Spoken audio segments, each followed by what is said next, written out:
Hello students, in the last lectures we have discussed classifications of a phylum Mollusca. Now today we will going to start a phylum Echinodermata. Now we start આઇકેનોડર્માટાનો meaning થશે સ્થૂળત્વચી પ્રાણીઓ. સ્થૂળત્વચી પ્રાણીઓમાં નામ ઉપરથી જ ખબર પડશે કે આ પ્રાણીઓના શરીર ઉપર શૂળો જેવી રચના આવેલી છે. તો સૌથી પહેલાં આપણે તો વ્યાખ્યા જોઈએ તો કે દેહકોષ્ઠધારી અરીય સમમિતિ ધરાવતા એટલે કે મધ્ય અક્ષમાંથી જો પ્રાણીને કાપવામાં આવે તો તે બે સરખા ભાગમાં વિભાજન પામે છે. અંતકંકાલ ચૂનાની તકતીનું બનેલું એટલે કે આ પ્રાણીઓમાં ચૂનાની તકતીનું બનેલું કવચ હાજર, શીશનો અભાવ અને જલવાહક તંત્ર વિશિષ્ટ પ્રકારનું છે જેમાંથી અસંખ્ય નાલીપગો બહારની તરફ ફેલાયેલા છે. એટલે કે જલવાહક તંત્ર છે કે જ્યાં નાલીપગોની હાજરી છે અને જે નાલીપગો પ્રાણીઓને પ્રચલનમાં મદદરૂપ કરે છે.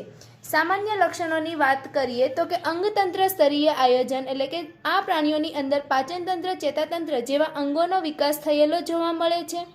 સમુદ્રવાસી પ્રાણીઓ એટલે કે મોટા ભાગે સમુદ્રમાં રહે છે. ત્રિગર્ભસ્તરીય તો કે પ્રાણીઓ જે છે એની અંદર બાહ્ય ગર્ભસ્તર, મધ્ય ગર્ભસ્તર અને અંતઃગર્ભસ્તર આવેલા છે. જ્યારે પ્રાણી પુખ્ત અવસ્થામાં હશે ત્યારે અરીય સમમિતિ ધરાવે છે અને ડિંભ અવસ્થામાં પ્રાણી હશે ત્યારે દ્વિપાર્શ્વીય સમમિતિ ધરાવે છે. શરીર ખંડવિહીન છે. તારાકાર, લાંબુ, અંડાકાર કે બિંબવત હોય છે. એટલે કે શરીરમાં છે તારા માછલીની વાત કરીએ તો એના શરીર જે છે એ તારાકાર છે. સમુદ્ર કાંકડી છે તો કે એના શરીર લાંબા છે. બરડ તારાનું શરીર બિંબવત છે. અંડાકાર શરીરની અંદર આવશે સાગરગોટા. શૂળો જેવી રચના ધરાવતા પ્રાણીઓ એટલે કે પ્રાણીઓના શરીર ઉપર શૂળો આવેલા છે. નાલીપગો કે જે પ્રાણીને પ્રચલનમાં મદદરૂપ થાય છે. પાચન માર્ગ છે એ સીધો અથવા તો ગૂંચળામય છે. ચેતાતંત્ર પ્રાથમિક કક્ષાનું છે અને મગજનો અભાવ જોવા મળે છે. પ્રાણીઓની અંદર સંવેદી અંગો આવેલા છે પણ સંવેદી અંગોનો વિકાસ છે એ ઓછો થયેલો હોય છે. એટલે કે સંવેદી અંગો અલ્પ વિકસિત છે. સંવેદી અંગોના ઉદાહરણની વાત કરીએ તો સ્પર્શક અંગો આવેલા છે, મધ્યસ્થ સૂત્રાંગો, સ્થિતકોષ્ઠ અને રસાયણગ્રાહી અથવા તો પ્રકાશગ્રાહી અંગો આવેલા છે. આ પ્રાણીઓની અંદર ઉત્સર્ગ અંગોનો અભાવ જોવા મળે છે. એકલિંગી પ્રાણીઓ એટલે કે બાહ્ય ફલન દર્શાવે છે. નર અને માદા પ્રાણીઓ અલગ અલગ છે. આ પ્રાણીઓની અંદર જનનપિંડો મોટા અથવા એક અથવા તો વધારે હોય છે. બાહ્ય ફલન દર્શાવે. વિકાસ પરોક્ષ જોવા મળે છે એટલે કે ડિંભ અવસ્થા હાજર છે. જે ડિંભ છે એ મુક્તજીવી છે અને પ્રાણીઓ છે એ પુખ્ત અવસ્થાએ મોટી વસાહત બનાવીને રહે છે. આ પ્રાણીઓની અંદર પુનઃસર્જન ક્ષમતા હાજર છે. પુનઃસર્જન ક્ષમતાનો મિનિંગ થશે કે પ્રાણી શરીરના કોઈ પણ અંગ છે એ કોઈ અકસ્માતના લીધે જો નાશ પામે અથવા ગુમાવી દે તો તે ફરીથી તે અંગને ઉત્પન્ન કરી શકે છે. સમુદાય સ્થૂળત્વચીના સામાન્ય લક્ષણોની વાત થઈ ગયા પછી હવે આપણે જોઈએ વર્ગ સુધીનું ક્લાસિફિકેશન. તો કે સૌથી પહેલા સમુદાય સ્થૂળત્વચી. સમુદાય સ્થૂળત્વચી છે એ ફરીથી 5 વર્ગમાં વિભાજિત થાય છે.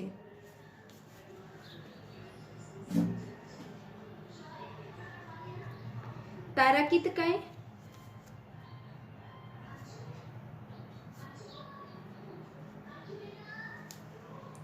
સર્પપુચ્છા, ચલિતશૂળા, કર્કટિકાય અને તારાપીચ્છકાય.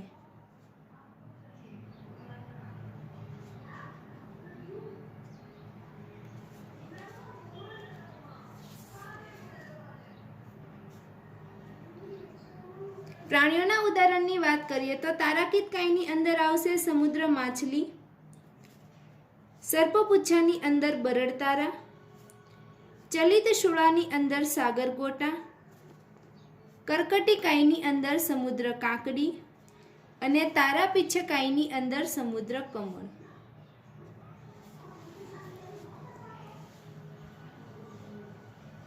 Now we start a first class વર્ગ.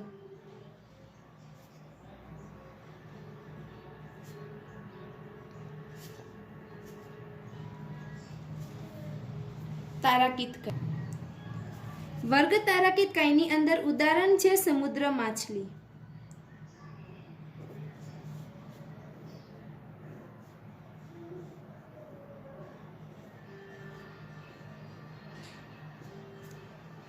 ઓકે, તો કે સમુદ્ર માછલી છે તો કે જેના શરીરની અંદર 5 હસ્તો આવેલા છે. આ જે સમુદ્ર માછલી છે એના હસ્તો થશે, એટલે કે 5 હસ્તો હાજર. નાલી પગો છે એ હસ્તની ખાંચમાં આવેલા છે.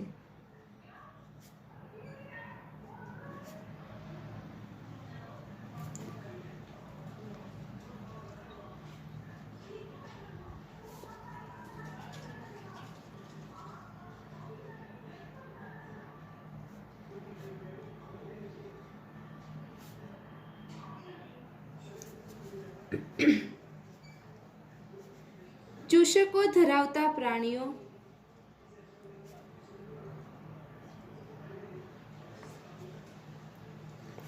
આ પ્રાણીઓની અંદર મુખ છે એ વક્ષ બાજુએ આવેલું છે, એટલે કે આ જે એનો પૃષ્ઠ સપાટી હોય તો એની ઉલટી બાજુએ વચ્ચે મુખ આવેલું છે, એટલે કે મુખ વક્ષ બાજુએ.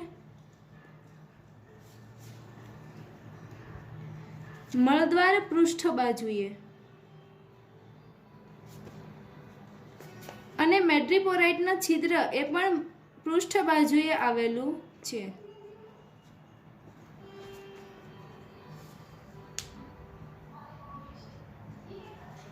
આ પ્રાણીઓ છે એ મુક્તજીવી છે, માંસાહારી પ્રાણી. તેમનું શરીર ચપટું અને તારાકાર છે.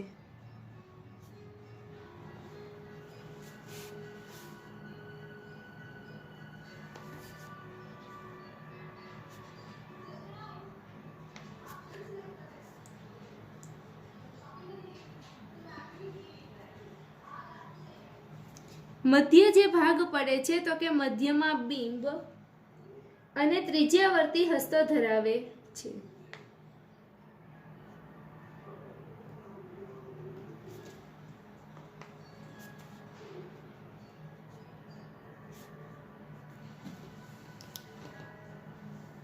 તો કે તારાકીતકાય પ્રાણીઓ છે એ પંચાવયવી એટલે કે 5 હસ્તો ધરાવતા. મધ્ય ભાગ છે એ બિંબ છે, ફરતે ત્રિજ્યાવર્તી હસ્તો આવેલા છે. પ્રાણીની વક્ષ બાજુએ મુખ આવેલું છે અને પૃષ્ઠ બાજુએ મળદ્વાર અને મેડ્રીપોરાઇટના છિદ્રો આવેલા છે.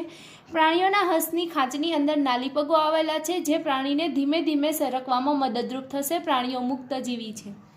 ઓકે. અંતસ્થ કંકાલ છે એ નાજુક અથવા તો છૂટી તકતીઓનું બનેલું છે, જે ચૂનાની તકતીઓ હશે.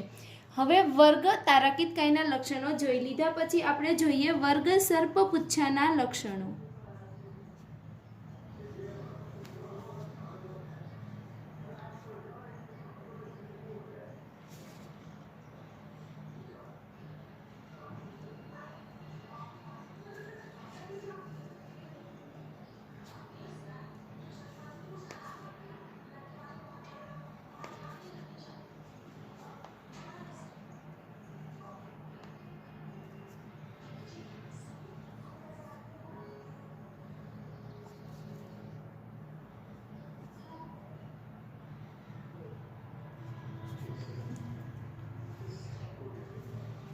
વર્ગ સર્પપુચ્છાની અંદર એક્ઝામ્પલ છે બરડ તારા.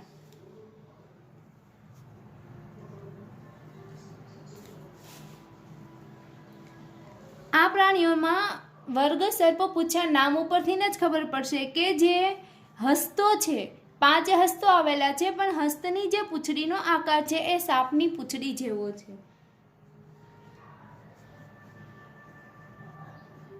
એટલે કે પ્રાણી શરીરનો આકાર તારા જેવો, 5 હસ્તો ધરાવતા. હસ્તો છે એ નાજુક વળી શકે તેવા સાપની પૂંછડી જેવા દેખાય છે.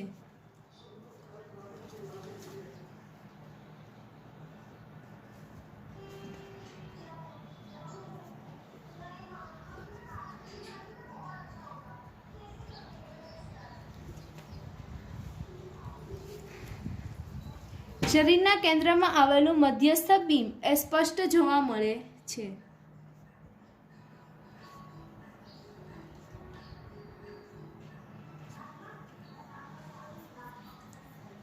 અને આ જે બીમ આવેલું છે એ એક ગોળાકાર ભાગ જે બીમનો પડશે એમાંથી એક હસ્ત એટલે કે બીમમાંથી સ્પષ્ટ હસ્તો નીકળે છે. હસ્તમાં ખાંચનો અભાવ જોવા મળે છે.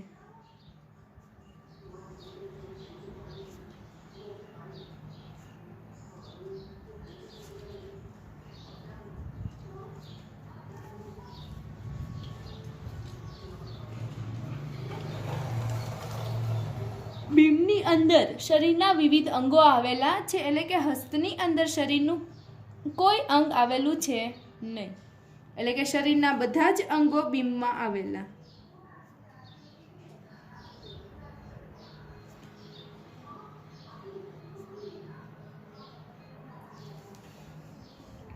તો આટલા જે લક્ષણો છે એ વર્ગ સર્પપુચ્છા પ્રાણીઓના છે.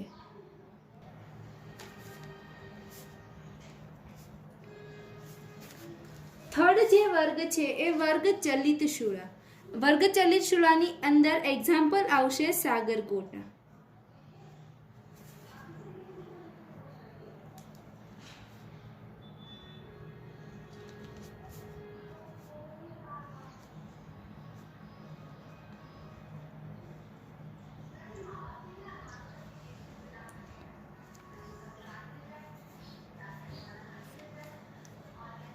સાગરગોટા પ્રાણીઓ છે કે જેનો આકાર છે એ ફૂલ જેવો છે. તો કે આ જે પ્રાણીઓ છે એ પ્રાણીઓના શરીર ચક્રાકાર, અંડાકાર કે અર્ધગોળાકાર હોય છે.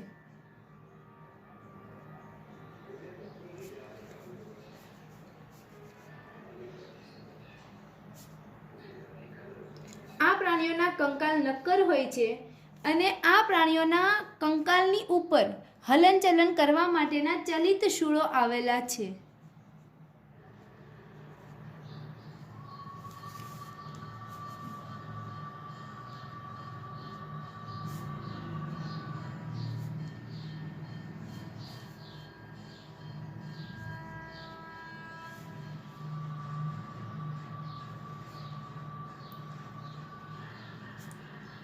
પ્રાણીઓમાં ચાવવા માટે શુભ દાંત આવેલા.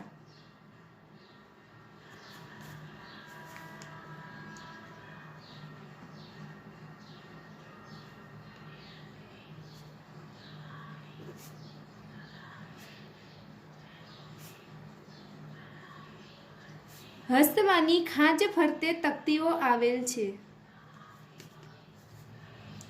નાલી પગોમાં ચૂષકોની હાજરી.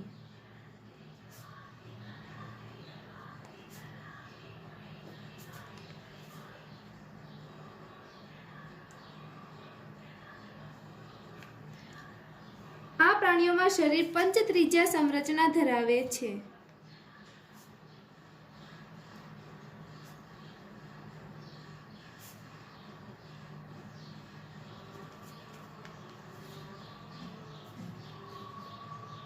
પરંતુ આ પ્રાણીઓમાં હસ્તનો અભાવ જોવા મળે છે. આથી જ પ્રાણી શરીરનો આકાર છે એ અંડાકાર છે. મુખ અને મળદ્વાર પશ્વ બાજુએ મધ્યમાં આવેલા હોય છે.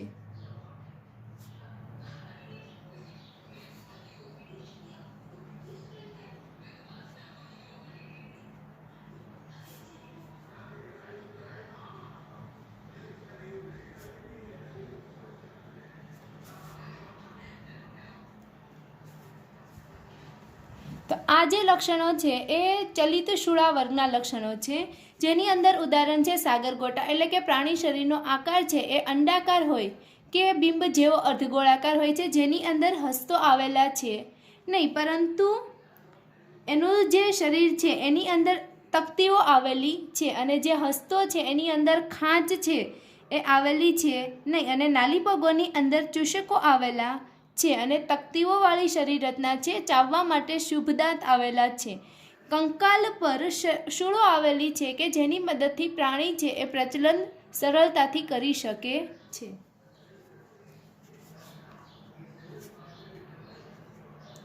ચોથા વર્ગની આપણે વાત કરીએ તો વર્ગ કર્કટિકાય.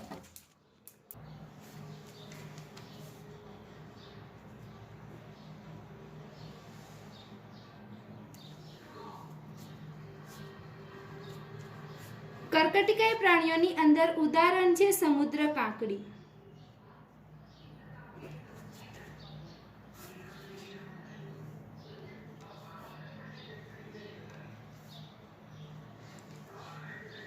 સમુદ્ર કાંકડીનું આ શરીર છે.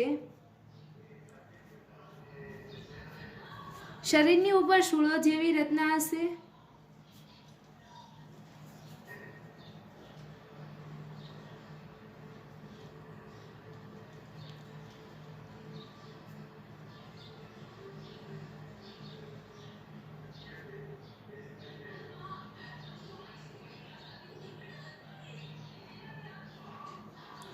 પ્રાણીના શરીરની જે મુખવાળો ભાગ છે એમાંથી 10 સૂત્રાંગો નીકળે છે.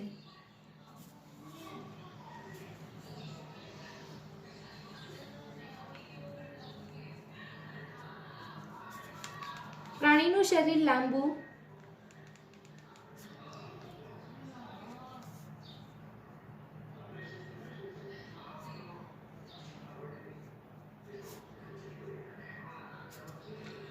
હસ્તશૂળો અને પેડિસિલેરિયાનો અભાવ જોવા મળે છે. મુખની અગ્ર બાજુએ 10 સૂત્રાંગોની હાજરી.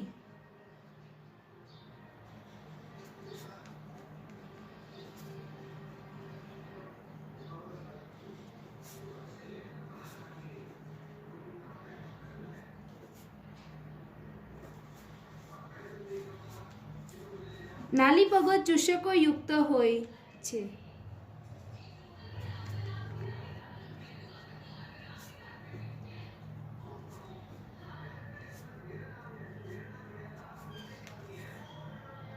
શ્વસન માટે સામાન્ય રીતે અવસાળનીમાં શ્વસન વૃક્ષ આવેલું હોય છે.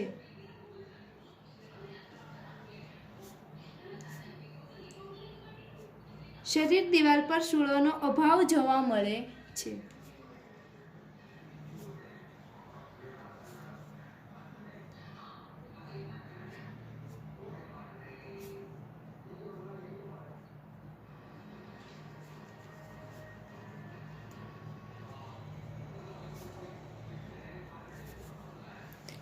તો આટલા જે લક્ષણો છે એ વર્ગ કર્કટિકાયના છે. પ્રાણીઓનું શરીર લાંબુ, હસ્તશૂળો કે પેડિસિલેરિયાનો અભાવ જોવા મળે છે, નાલી પગો આવેલા છે, મુખની અગ્ર બાજુએ 10 સૂત્રાંગો આવેલા છે, સૂત્રાંગો પર પણ પર્ણિકાઓ આવેલી છે, શરીર દિવાલ પર શૂળોનો અભાવ, શ્વસન માટે સામાન્ય રીતે અવસારણીમાં શ્વસન વૃક્ષ આવેલ છે. શુષ્કવચી સમુદાયની અંદર લાસ્ટ જે વર્ગ છે એ છે તારાપિચ્છકાય. તારાપિચ્છકાયની અંદર એક્ઝામ્પલમાં આવશે સમુદ્ર કમળ.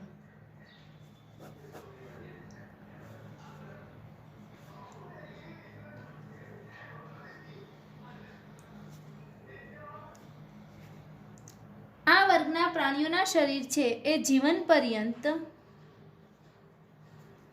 કે થોડા સમય માટે દંડ સાથે જોડાયેલા હોય છે.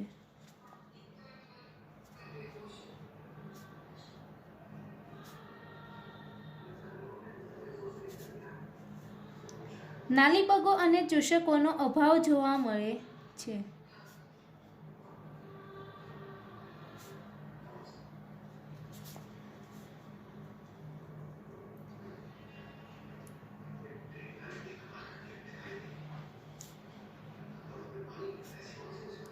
મેડ્રોપોરાઇટ શૂળો અને પેડિસિલેરિયાનો અભાવ જોવા મળે છે.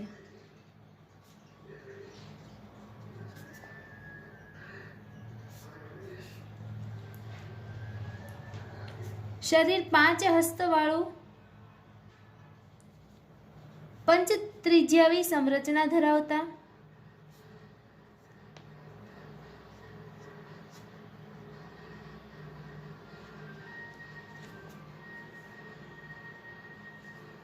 દરેક હસ્તને 2 મુખ્ય શાખા હોય છે.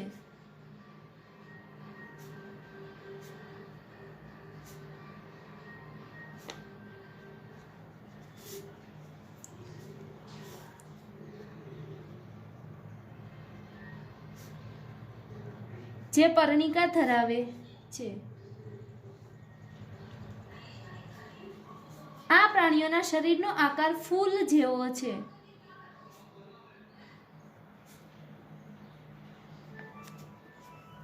જેથી એક્ઝામ્પલની આપણે વાત કરીએ તો સમુદ્ર કમળ. નાલી પગોનો ઉપયોગ સ્પર્શગ્રાહી અંગ તરીકે થાય છે.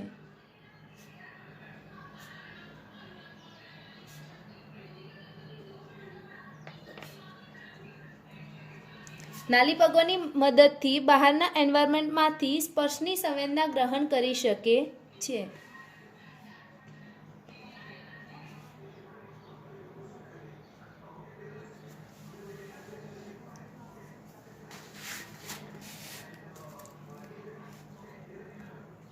સમુદ્ર કમળના શરીરની આપણે વાત કરીએ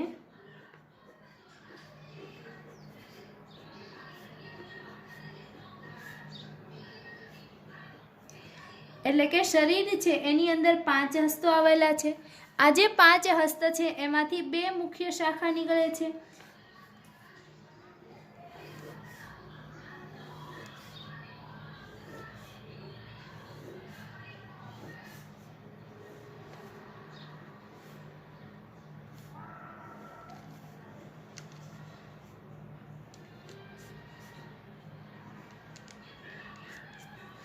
તો સમુદ્ર કમળનો આકાર આવી રીતે હોય છે અને દરેક હસ્ત છે એમાંથી પર્ણિકાઓ નીકળે છે.